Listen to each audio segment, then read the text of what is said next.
Au déclin de l'ombre, lorsque l'âme de la forêt retient son souffle, la mémoire se fait voix. Masapoe,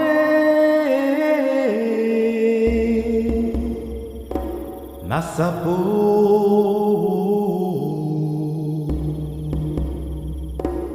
Masapoe, Masapoe, Oyokani.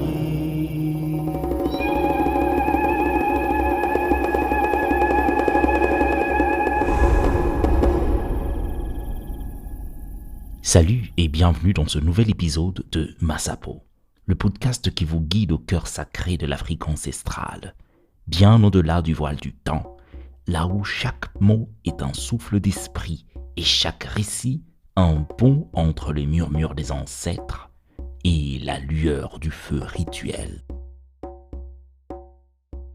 Moi, c'est Fabrice Bakebezola et je serai votre guide tout au long de ce merveilleux voyage.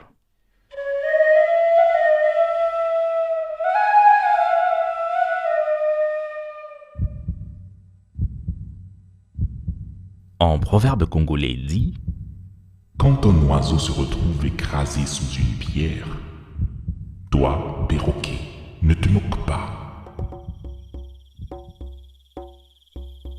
L'histoire d'aujourd'hui s'intitule « Les trois amis » et nous vient du Tchad.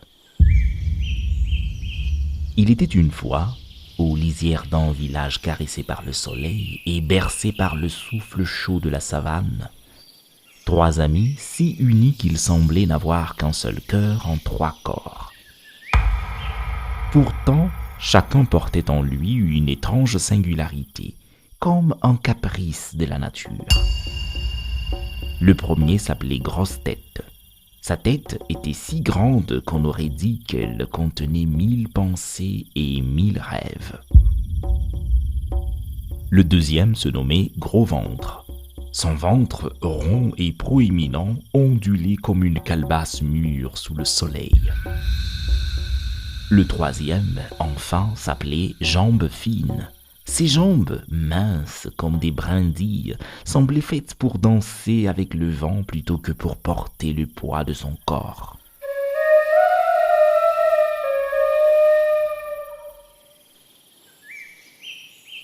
Un jour, alors que la lumière du soleil filtrait entre les feuilles et que la forêt murmurait d'antiques histoires, les trois amis marchaient entre les arbres.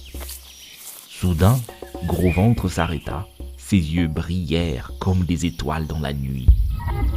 Dans le creux d'un grand arbre, doré et ancien, scintillait un trésor.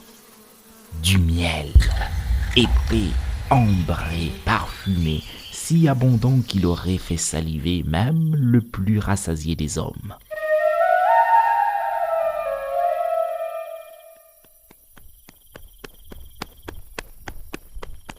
Sans perdre un instant, Gros Ventre courut vers ses amis. Le souffle court d'excitation. « Oh, j'ai trouvé une merveille. Venez, nous récolterons assez de miel pour nourrir tout le village. » Les autres accoururent, et ensemble ils se préparèrent à l'aventure. Gros Ventre prit une jarre en argile, Grosse Tête rassembla une poignée d'herbes sèches, et Jambes Fines serra dans ses doigts des allumettes comme si elle détenait un secret.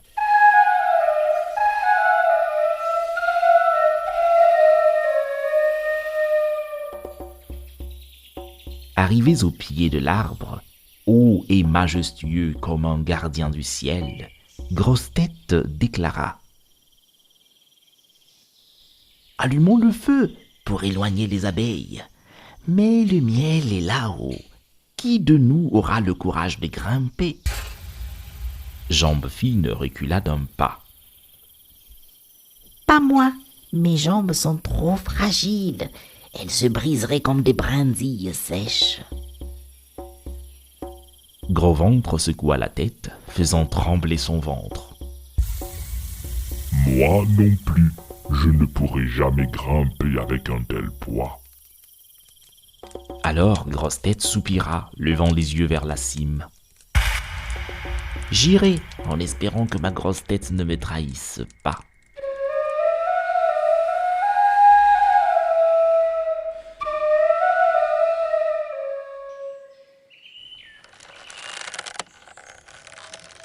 Et il commença l'ascension.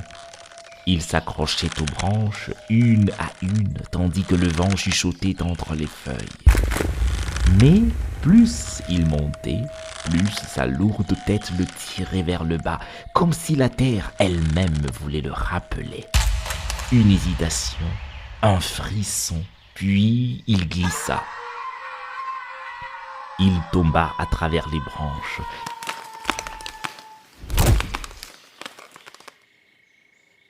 Et le choc fut si violent que sa grosse tête se brisa, comme une calebasse jetée contre la pierre.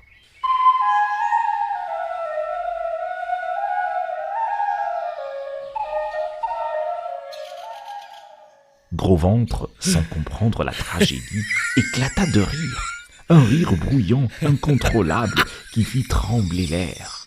Il riait, riait, et son ventre tremblait de plus en plus fort, jusqu'à ce que... Son ventre éclata à son tour, et le silence retomba, lourd comme une nuit sans étoiles. Jambe fine, figée par la terreur, sentit son cœur battre comme un tambour affolé. Sans se retourner, il se mit à courir, plus vite que le vent, plus vite que la peur, cherchant à rejoindre le village. Mais le destin le suivait de près. Une pierre, petite et traîtresse, se trouvait sur son chemin. Un faux pas, et ses jambes frêles se brisèrent comme des branches sèches sous un poids trop lourd. Il tomba, et la forêt, qui avait tout vu, retomba elle aussi dans le silence. Ainsi finirent les trois amis, et personne ne fut là pour les enterrer. Bien longtemps après, un vieux sage, assis à l'ombre d'un arbre, au bord de la route, murmura d'une voix lente. Celui qui rit du malheur des autres oublie une vérité aussi ancienne que la terre. Le destin écoute, il écoute encore, et un jour, il frappe.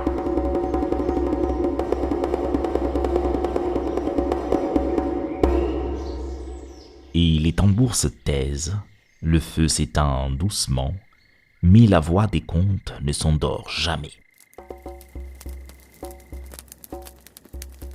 Chers amis, merci d'être restés à mes côtés près du feu. Si ce voyage vous a plu, ne le laissez pas se perdre dans le vent. Suivez Massapo, laissez-moi un commentaire, partagez ce récit avec ceux que vous aimez. Et si vous le pouvez, soutenez-moi en cliquant sur l'un des liens dans la bio, car chaque petit geste est comme une étincelle qui maintient vivante la voix des ancêtres. Avec vous et grâce à vous, Massapo pourra continuer à offrir ombre, sagesse et espoir. À la prochaine histoire, sous un ciel constellé d'étoiles.